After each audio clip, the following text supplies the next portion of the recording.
Hi, this is Phil, and I'm here to tell you all about the Capes and Lunatics Patreon. Don't miss out on our comic book creator interviews, including our monthly Chichester chats with comic book legend DG Chichester, superhero movie brackets in our search for the worst comic book movie of all time, and many, many more specials, all completely uncensored. Access starts for $3 a month, full video when you pledge $5 a month.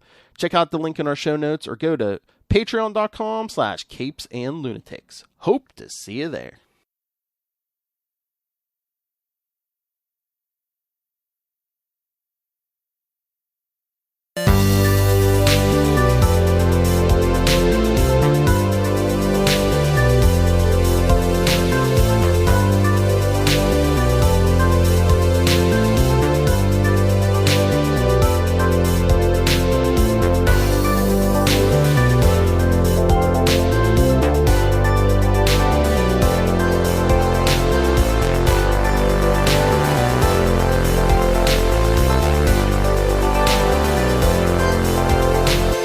Avast me hearties, and welcome once again to Full Stream Ahead. I be your captain, Charlie, the Professor Esser, and with me is the man who will take control if I ever die of a massive arterial infarction, my skinny rich friend. It's Mozz. Thank you, Mozz, my skinny rich friend. I'm so glad you're always here. In a world of capes and lunatics, gods and monsters, there are those who fight against injustice and protect that which they love, their family, their friends, and their home, with only 2 sticks and a string. They are Hawkeye, and this is their story. So this is Christmas, Season 1, Episode 6 of Hawkeye. Clint and Kate's partnership is tested as they face the consequences of exposing the conspiracy. Our director this week is Rhys Thomas, not Bert and Birdie. You know, they do change the directors. And, Bert and Birdie, I thought, Bert and Birdie, they're up-and-comers. Well, I'm going to say Rhys Thomas did a good job. There's one thing I'm not quite sure I like, but that might have been the scripters. And that's a whole other bag of hammers, but we'll get to that because, who scripted this was good old Jonathan Igla, along with Elisa Clement, created for television, of course, by Jonathan Igla. And then we get all our created bys, you know who gets a special shout out on this one? Jack Kirby and Joe Simon as the creators of Captain America because of that end credit scene. Don Heck and Don Heck and Stan Lee, of course, created Hawkeye. And Katrina Matheson, why, she was our hardest working woman in show business this week.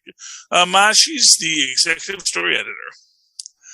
So, man, this episode, let's see here. Where do we start? Well, let's start right with where it starts, with Kingpin, right? Oh, yeah. Making his entrance. Kingpin makes his entrance. Yeah, I did not do a rewatch this morning, so I'm not quite sure exactly where everything happens. He is talking to our lovely mother of Kate. What's her name again? Eleanor Bishop, and she wants out. And not where I saw this going.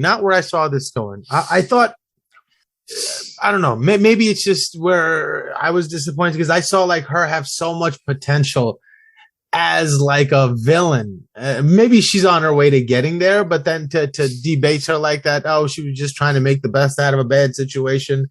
I was getting ready for a really, really cool villain, and she just turned out to be, Well, she might get that yet because, that's one of the things. And just to make it clear, as she says, she has an insurance policy.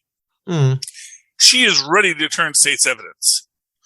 She is ready to further the power vacuum through legitimate means. That's always the complexities of the underworld business.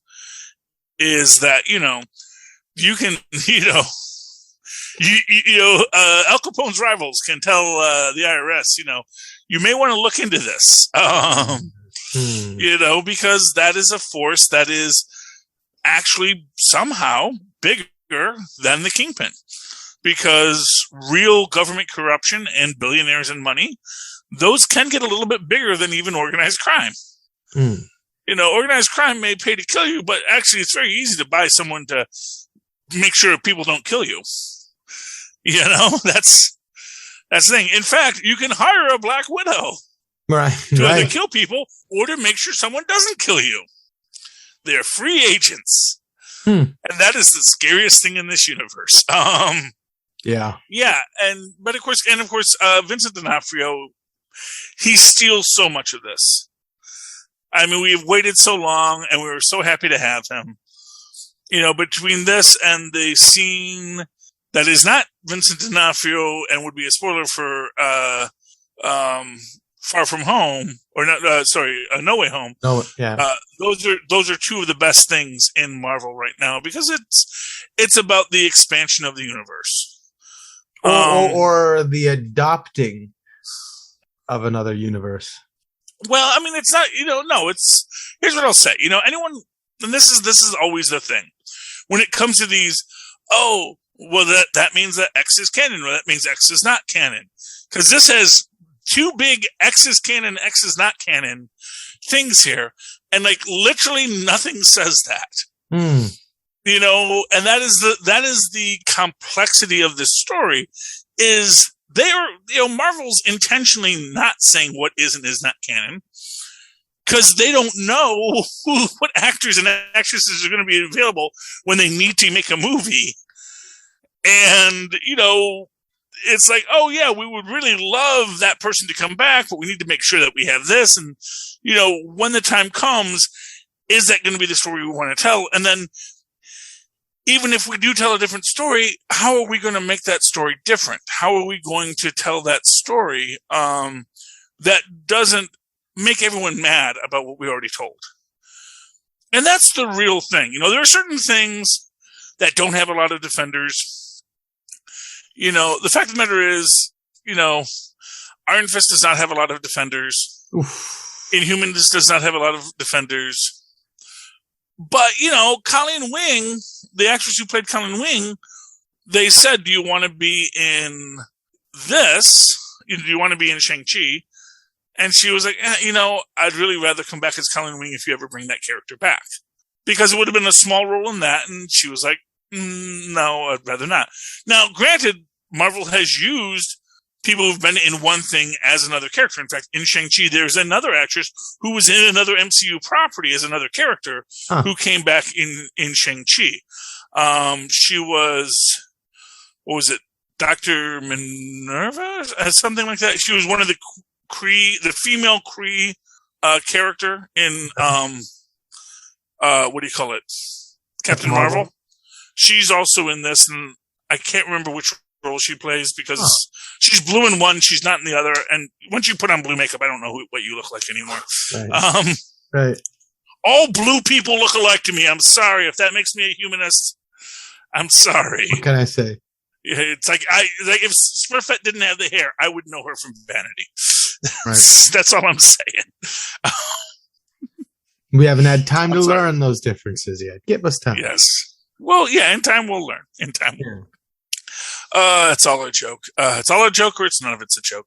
So they made him superhuman, almost strong in this one, and I like it. Oh, and either it's because of the juice he's taking, or there's something supernatural with him. Well, I think what it is it is this transition. Here's the thing. I think Feige likes a comic book universe. Right, okay. I think Feige has been playing his cards close to the chest, and I think that Netflix was trying to play that grounded Whedonverse kind of story. And Feige's like, you know what? I kind of want a big headdress, and I want the Kingpin to be wearing a long sleeve Hawaiian shirt with cufflinks. And to be fair, in the comic that it's based on, he is actually wearing a long-sleeved Hawaiian shirt with cufflinks. Love it. Untucked, because he's being casual, you see. Right. And it's hard to tuck at that size. Well, no, it's not. I can tuck at that size. You just have to have a nice wide belt. And then you have the jacket.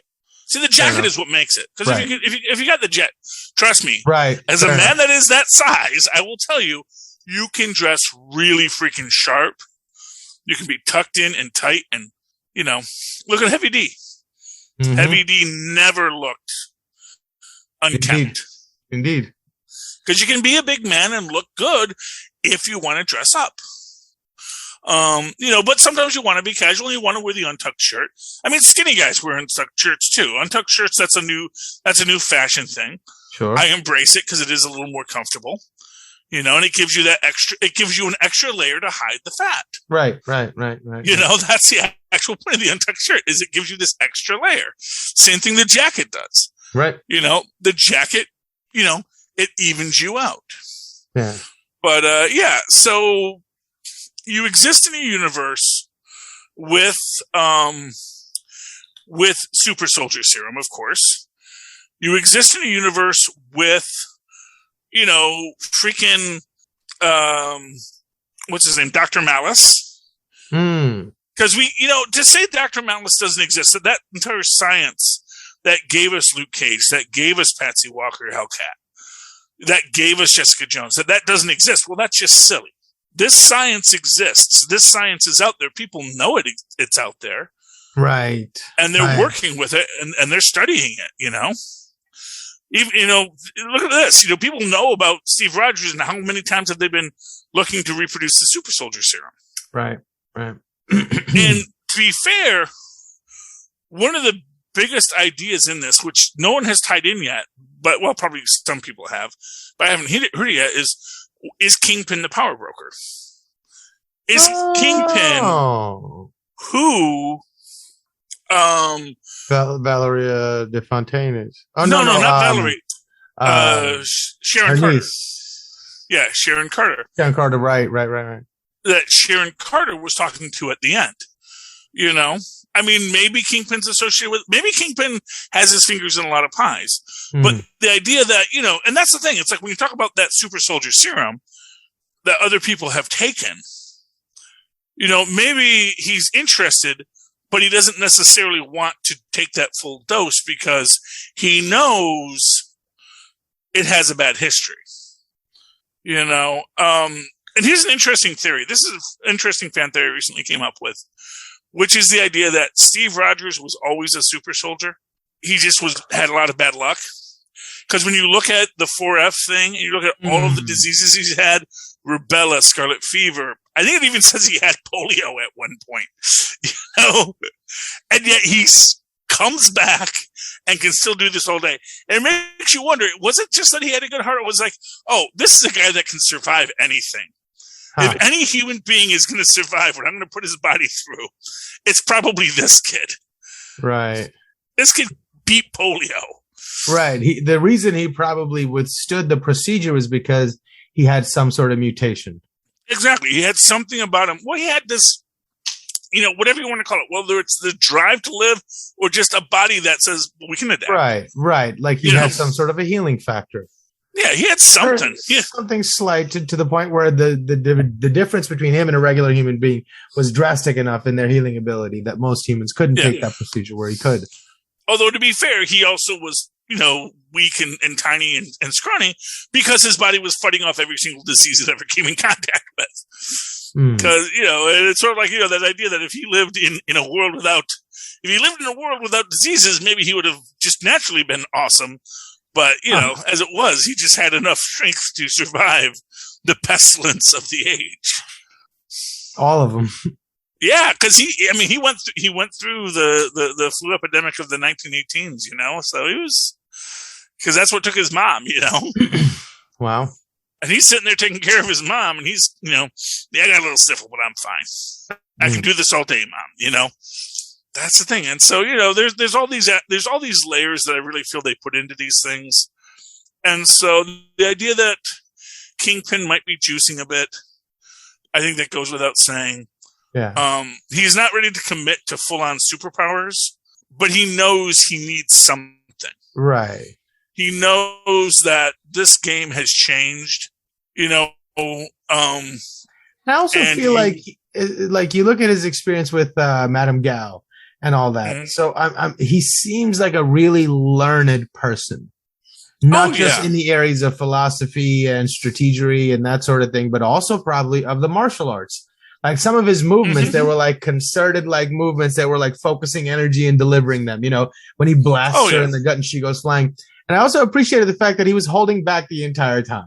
He's like, "Come on, you're a kid." But because of the relationship with Eleanor and the fact that he does want to save that relationship of someone that is an integral cog in the wheel of his corruption.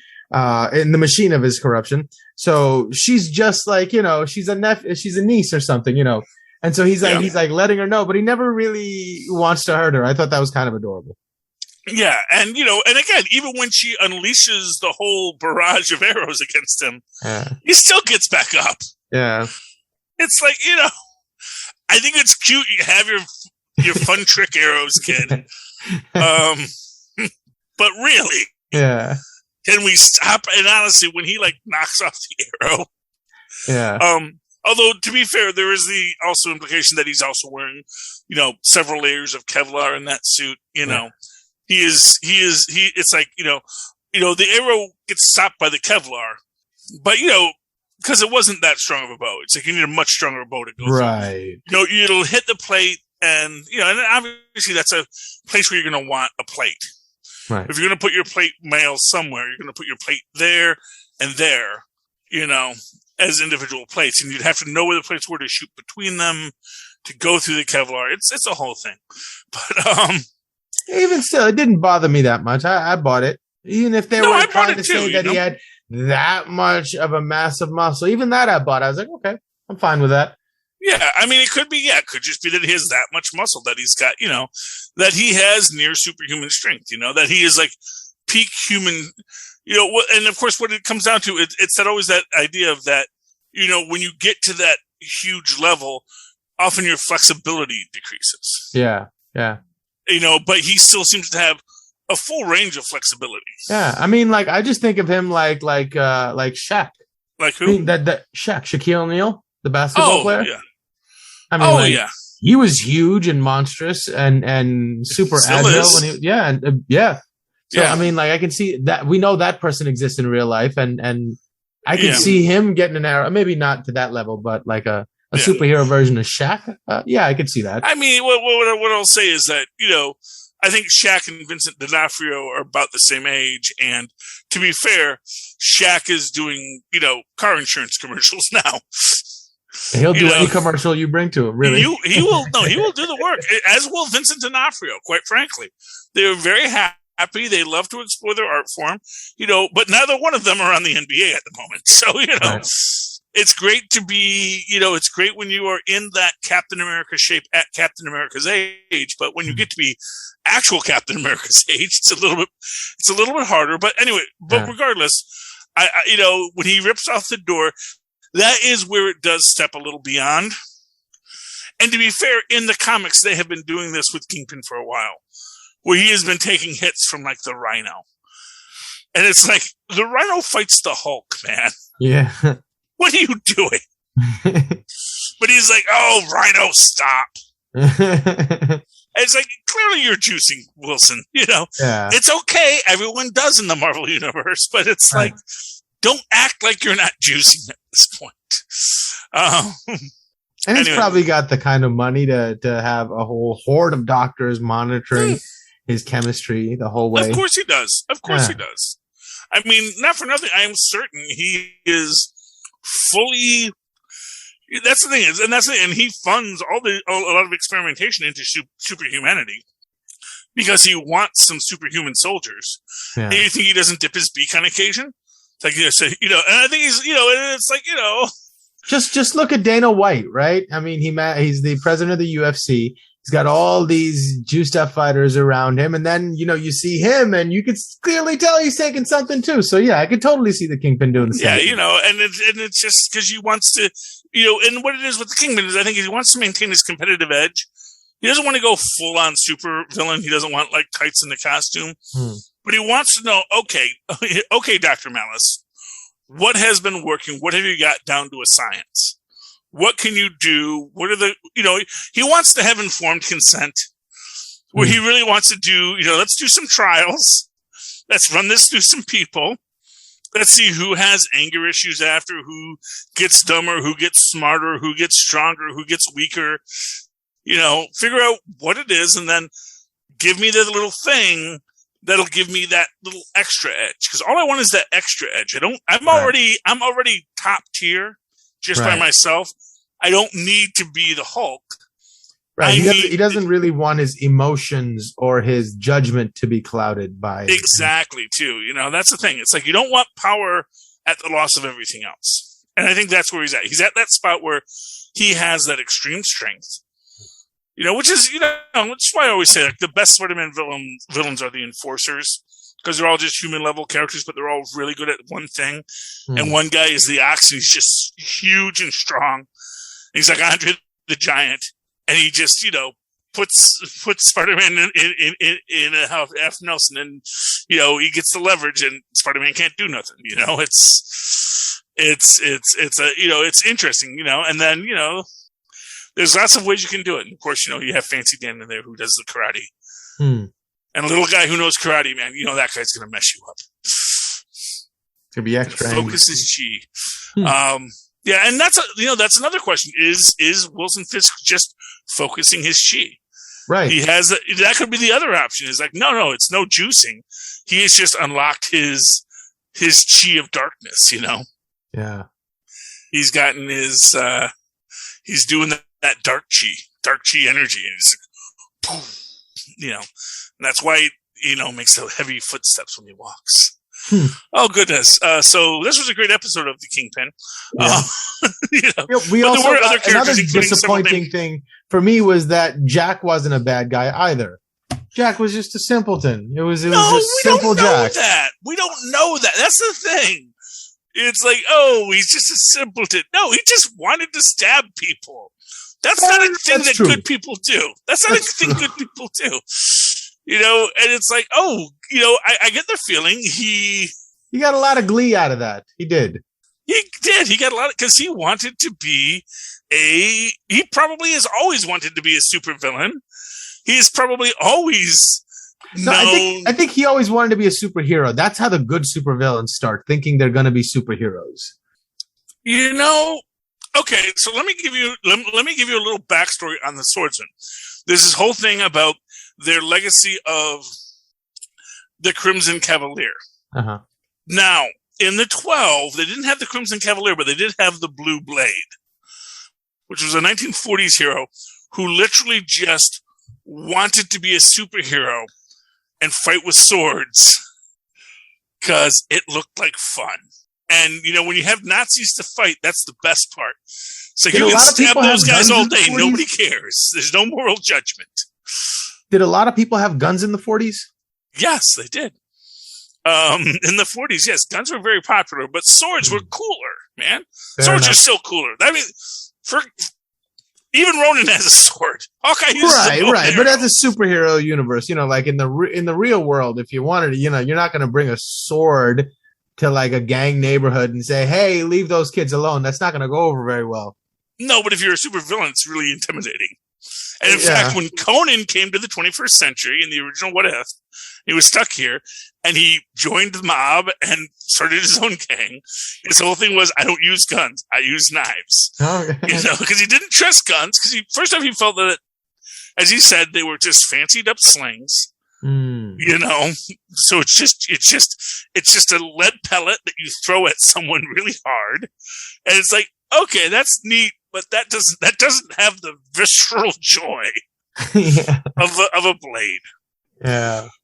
There's a funny joke about the invention of the claymore, where one knight says the other, he says, I admire the efficiency of a sword, but where's the sheer visceral joy of clubbing a man over the head with a stick?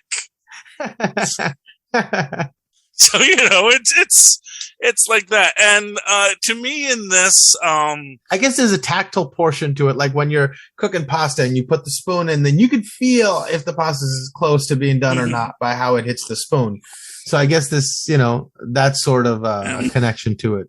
I still bite it for al dente. I'll just be honest, you know. Well, no. Eventually you do, but like, I mean, you get a little bit of information. Yeah. You know when it's starting to get there. You know, you can smell, you can see, you can. It's a very visceral thing. And the thing about, and that's the other thing about Jacques, the sword. We'll call him the swordsman. About the swordsman is that when he goes into this, he is very much He is very much on the level of every other super being there. Like every other quote unquote hero. Right. You know, the goons are not giving him the goons are not giving him trouble. Yeah, he is everything that they are. He's just, and that's my thing. It's like, I get that feeling he is, I don't want to say, you know, like when we say, oh, he's playing the fool. Well, why not continue playing the fool if it's working? You know? He's still a billionaire. You know, if Kate Bishop goes to jail, oh my goodness, am I in charge of Bishop Enterprises now? Fiddle-dee-dee, how did that happen? You know? You can be stupid like a fox sometimes. Yeah, I guess you do it until they won't let you get away with it. And, you know, and you do have that reality that in the comic books, you know, Duquesne and Hawkeye did have a relationship, and that, like I said, when Hawkeye walks out with the sword, after Duquesne puts it next to Hawkeye, to me, that just says, oh yeah, Duquesne knew. Duquesne knows this guy. And he's like, oh, aren't you Archer? He's like, no, he's Hawkeye. Oh, what an odd name for a man who fights with, I would have called you Archer. You know? Do you think he was like, all right, you got me. Here, it's yours. I'm not gonna. No, hey, go ahead.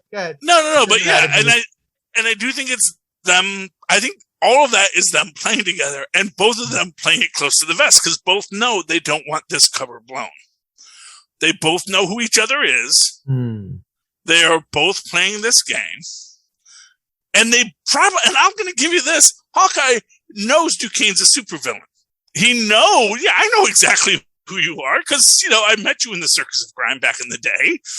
You know, I know what you're up to when you ran away to join the Circus of Crime and did what you did, you know, and we both learned the art and the skill of this before I got out of that and went to S.H.I.E.L.D. and you went back to your billionaire uncle's life, you know? It's oh wow, he's kind of like Batman that way.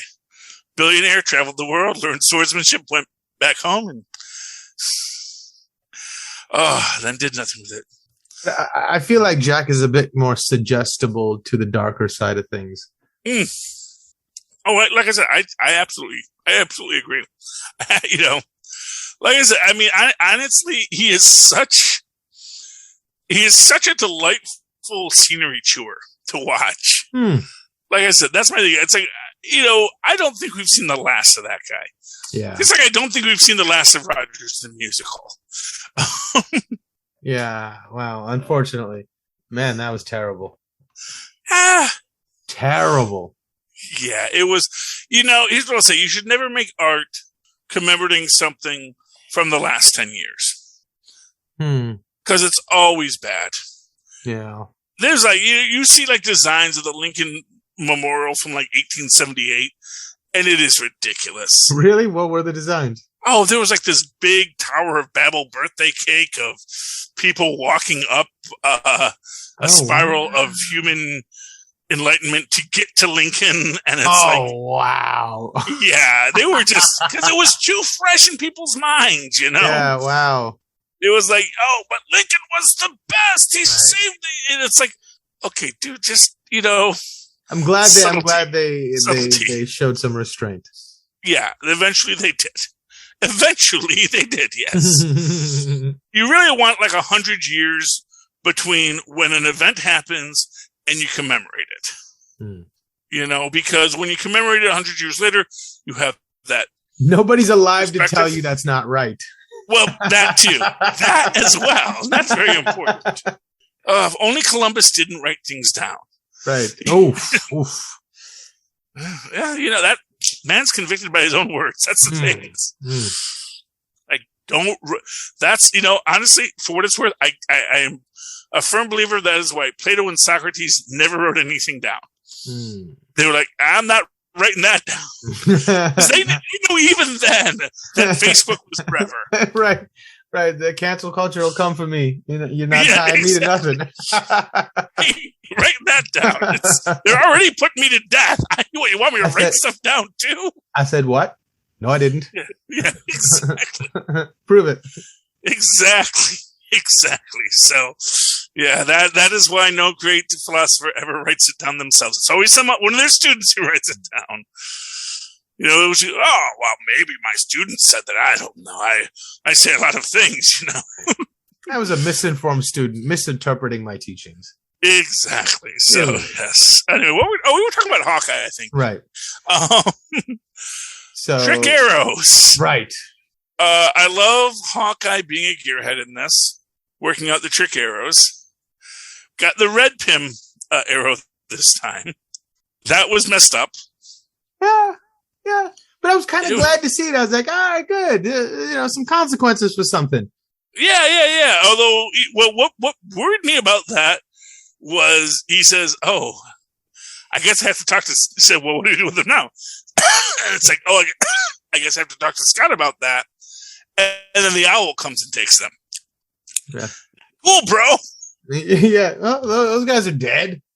Yeah. Well, and apparently the original written end credit scene was the kids in the owl, was the bros in the owl nest. Oh, I'm glad they didn't do that because I like the thought of like them being fed to like owl children. Well, okay, well then you might have liked seeing it. Oh. I don't know. Okay. I thought you were gonna say they were just like hanging out there. No, they're waiting to be fed. Oh, okay. Eaten. Yeah, then I probably would have liked it. Yeah, you see, I would not have. I was like, no, man, don't eat it, bro. Don't eat it, bro. I mean, all bros are not equal. Look, I know what I'll say is I know they're not nice guys, but no one deserves to be eaten by an owl. I'm just going to go out on a limb on that. No one deserves. No one. I don't think no one. You might deserve to go to jail and be separated from humanity and sit in a corner and think about what you did for the rest of your life. But no one deserves to be eaten by an owl. I'm all right with some people being fed to owls. Okay, well, that's. I would be judicious with it, obviously. I wouldn't go willy-nilly owl feeding, but, You see, to me, the minute you say it's okay to feed people to owls, then everyone's just, well, why is that person okay to feed to an owl, but this person that made me feel bad isn't good to feed to owls? That's the thing. It's like, too. I don't know. I'm willing to look at it case by case. Yeah, it's my Catholic upbringing, and I'm not going to say it's easy to maintain that kind of absolute idea that don't feed people to owls. But, every so often. All right, well, that's what I mean. Maybe that's the key. Maybe that's the every so often is the key. Once a year, we feed somebody to the owls. Give us Barabbas. That's all I'm saying. Anyway, off topic, but I love that we get that both Hawkeye and Hawkeye are both in their fancy LARPer gear. Yeah. How do they maneuver so well on ice with boots? That's a good question. I've tried that. That's not easy. Yeah, well, to be fair, they're not in skates. Right. Presumably, I would presume that their shoes have decent traction. No. But an ice rink is designed to have a layer of water. Yeah, no, I know what you're saying. They all should have been much more slippery. Yeah. I'm guessing maybe it's a really super cold night. Remember when those used to be things? And maybe it is getting a little frozen up. So it's a little easier to walk on the frozen ice than when you have that. I don't know. That seemed kind of weird to me. Well, yeah. The physics of it are a little broad, But that's a comic book. That's the thing. It's like we're gonna make it happen because it helps the story. I wonder if there's some sort of like a hydrophobic spray you can spray on the soles of your shoes that would immediately wick the water away and let your shoes actually no, because hydrophobic would actually make you more slippery. We actually want a yes, because the hydrophobic will put you on a layer. No. It would wick the layer away from. No. But the thing is that the layer's already on the ice. That's what I'm saying. So would it push it away far enough so that you can actually make contact with the ice? No, because what you're going to do is you're going to create an oil and water, basically bubble wherever you step. And so what you would want is actually something that would actually cling to it. What you really want is something that's going to create a low level freezing effect to the water. So that the water sort of becomes hard and then it's ice on ice and then you're walking. Be crunching and crispy and, like sticking to the ground, wouldn't you? Well, yeah, but if it's light enough, you can just pull your foot against the ice, It just becomes traction. I mean, what I'm saying is that there's probably no real easy way to do it, aside from just be really good at walking on ice, which I can absolutely believe Hawkeye is. Perhaps. The bros, they might be skaters. They're Russian. Could be. It's interesting, the entire question of it, because they don't slip around on the ice, and which makes me imagine that they probably treated the ice so that they could walk on it. And again, like I said, I've never been. I mean, they have arrows that can shoot stuff, so I'm sure they one of those arrows probably puts some sort of electric field that makes the water less. Anything's possible, and again, this is nighttime. Like when you go skating in the daytime, there's always that layer of water. You slide so much more during the daytime. At night, it's possible that the ice is a little more solid. I feel like that would have been an interesting opportunity to show us a cool arrow. Oh, a cool arrow! Oh, well, I mean. There's only so many cool arrows you can do in one show. You could do an entire show where Hawkeye's just in a lounge chair going. Yeah, I know, but I mean that seemed like an appropriate place to inject some sort of an engineering solution to a pretty wicked problem. I'm not disagreeing. At all. But as it stands, we still got some really, really good stuff. Yeah, we did, and we also get that confrontation between Yelena and Hawkeye happens in this episode too, right? Oh, yeah. And that was so beautifully handled. Because, at no point does he really just say... Because here's the thing. Here's the subtext of that scene. When he says he was fighting her. He was fighting her because he wanted to sacrifice himself to bring his family back. And that was like, no. I'm sacrificing myself to bring my family back. Which is actually... And this is the actual thing. It wasn't, who's going to give up who they love. It was, who's going to give up themselves to bring who gets back. To repay their debt. Yeah, who gets to repay their debt. And that's the real battle between them. What was interesting for me was like the natural move is to say, no, I didn't kill her. She blah, blah, blah.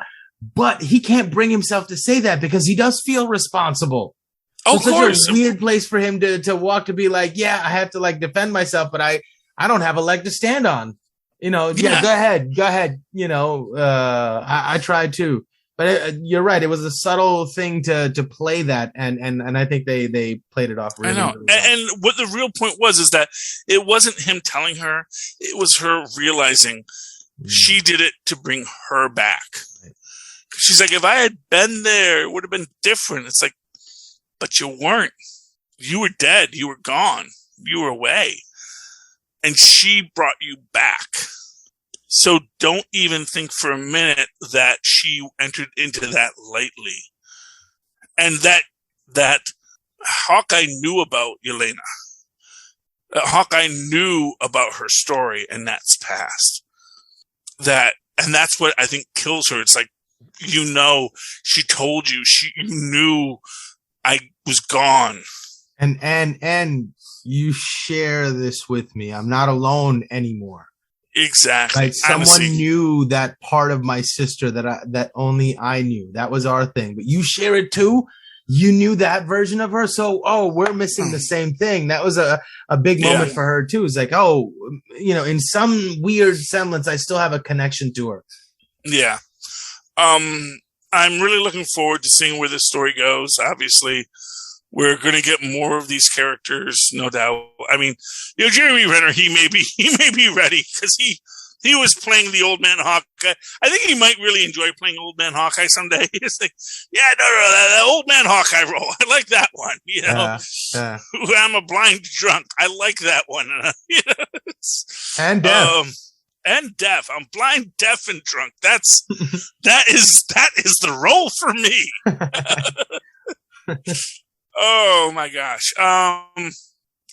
They do get the watch back, which has the number 19. It's a Shield watch. Mephisto confirmed. Yeah. And that's a whole thing. Brian Cornyn, I think, even did a whole thing about this, about, look, you know, yes, that could be that, and yes, that's that, but don't act like this is common knowledge that Mockingbird was Agent 19.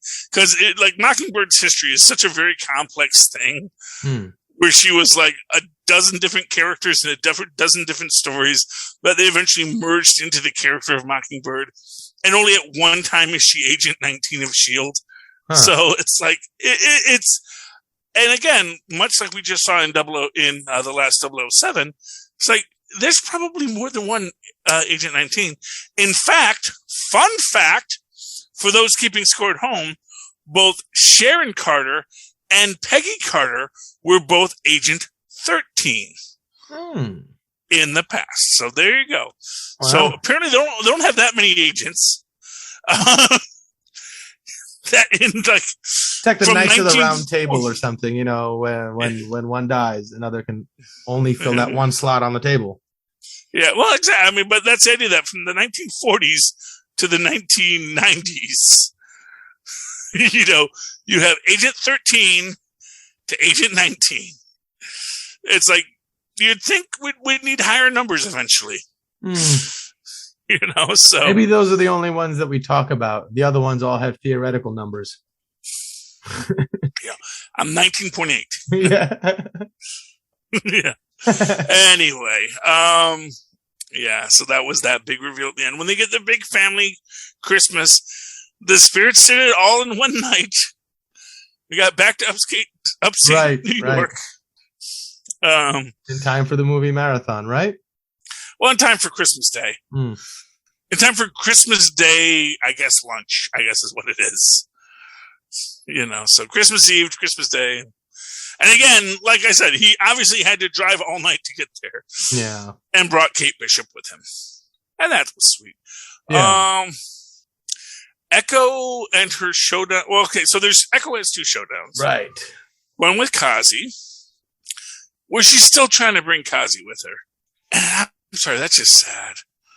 That's just like, oh, why are you even trying? You know who he is. You know he sold your father out and probably would sell you out too.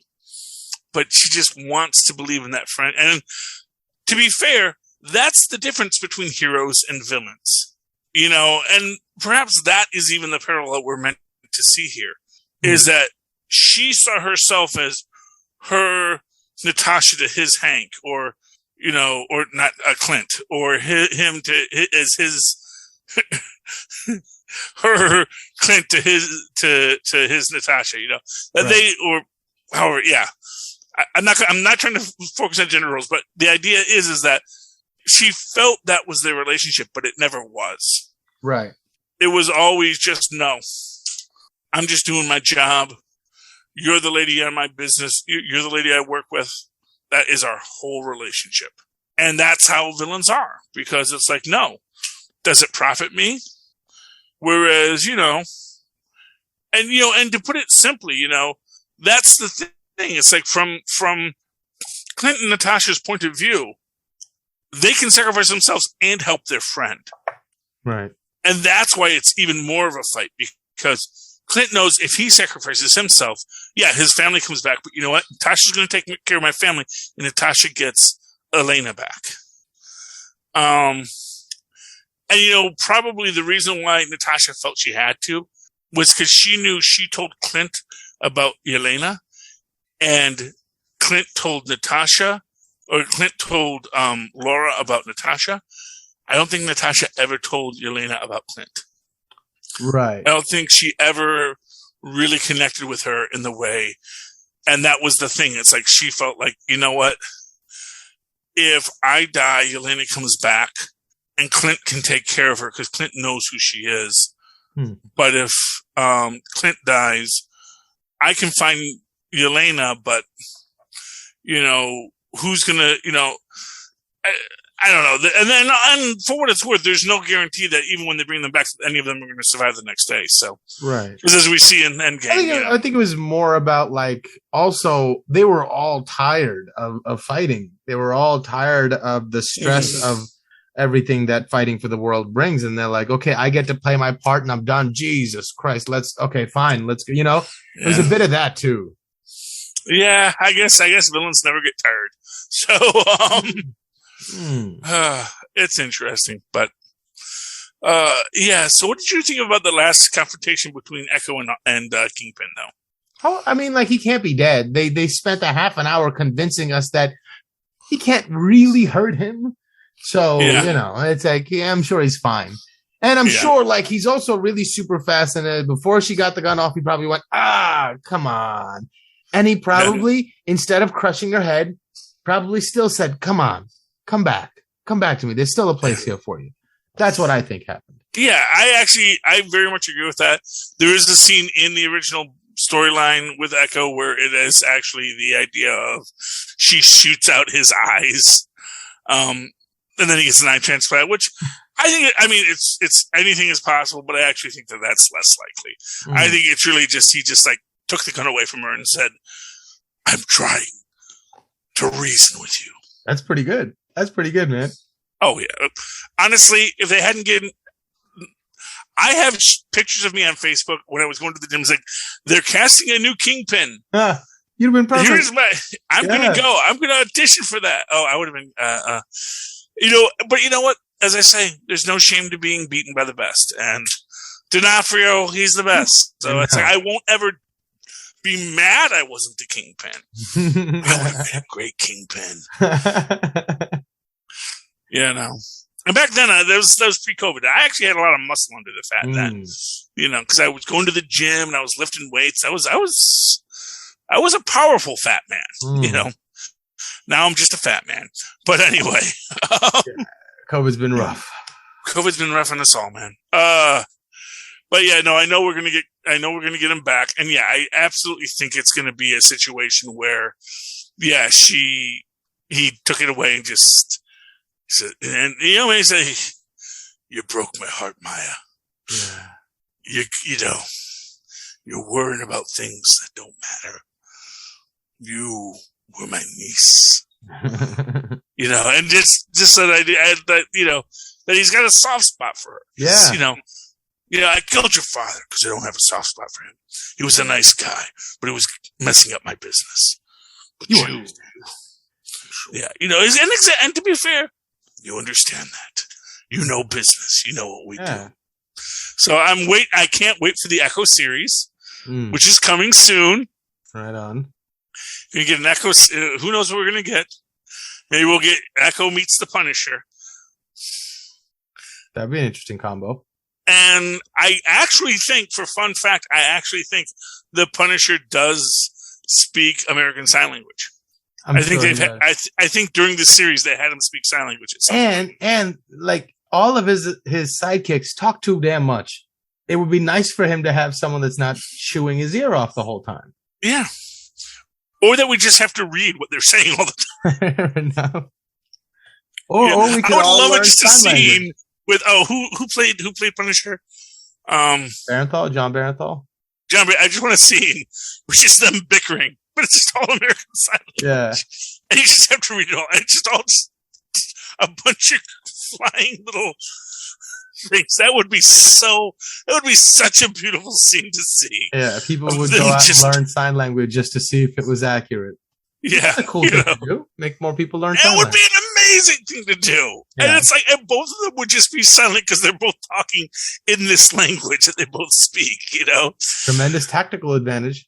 Exactly. Well, that's why he knows it, Like the Atreides battle language, Yeah, exactly. So I am certain that would be amazing. Yeah. So that's where we leave it, I think. I think we covered everything.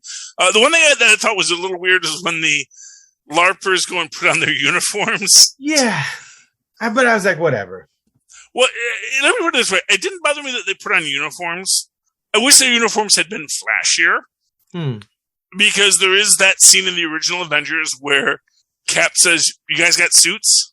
And they go, "Like, yeah, we got suits." Although, I guess it kind of makes sense in one direction. It's like, why would they pay attention to people that, but there's like, oh no, what world are we talking about? Guys dress like this all the time and usually have superpowers. So when a guy dressed wild tells you to go over there, you're like, yes, Mr. Superhero, sir. You know, so. Yeah, I guess so, sense. But they weren't dressed that wild. They were mostly just dressed as Vikings. That's the thing. It's like, to me. Or dresses like a Viking sometimes, you know? Yeah, well, he was a really fancy Viking. He had a red cape. True. But I mean, you can't discount what new brand of superhero is going to pop up in your neighborhood every Tuesday, you know? I would have wished it had more gold brocade. That's what I'm saying. Sure. A little bit more gold brocade, a little bit more, you know. Because even the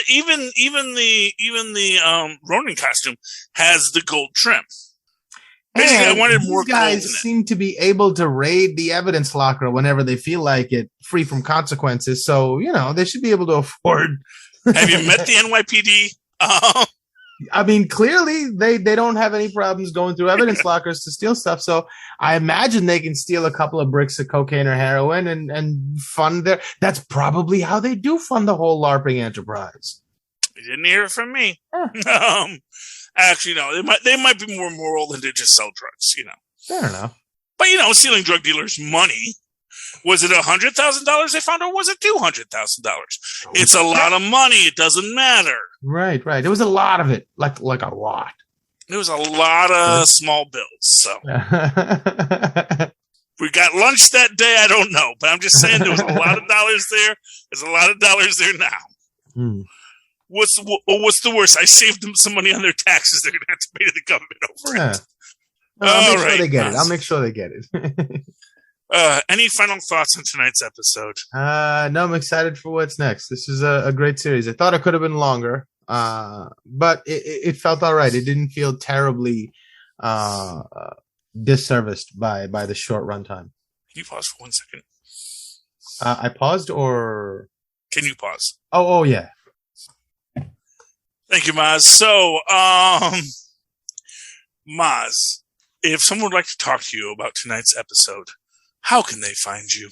Well, they can email me at mozzmanzor@gmail.com or find me on Facebook under Mozz Manzor. That's MOZZMANZOOR. And of course, if you want to reach out to the whole channel, both the Full Stream Ahead, the Super Connectivity, the Capes and Lunatics feed, and every single thing on there, you can do so. Talk to any of your favorite podcasters at capesandlunatics@gmail.com. That's capes and lunatics, all one word, at gmail.com. And of course, call our voicemail and leave your thoughts on the latest episode of anything, including Book of Boba Fett coming next week at 614-382-2737. That's 614-38-CAPES. And of course, go over to Linktree/Capes and Lunatics to see all of our merch, including a link to our Patreon, because we are funding this ourselves right now. And that again is linktr.ee. So the link tree is broken up by a dot. So it's linktr.e, but two E's at or slash this one / from the bottom left to upper right, Capes and Lunatics. And of course, if you want to write to me personally, just me, Charlie, the Professor Esser, you can do so at superconnectivityblog@gmail.com. That's superconnectivityblog, all one word, at gmail.com. Of course, follow me on the Twitter as I live tweet things in the coming year. When things come back and are new and delightful, at Charlie Esser. That's CHARLIE. Yes, SCR. Look for the two E's in the middle. For quality. Bing. Thank you, Mozz. All right, me hearties, have sailed these stormy seas once again. From the MCU to the Star Wars universe to eventually the Multiverse, all of the places in between. including, what's it, The Boys, that's one of the ones we talk about, and any other show you want to hear. That's, if it's streaming, we'll talk about it once again next week on Full Stream Ahead. Arr.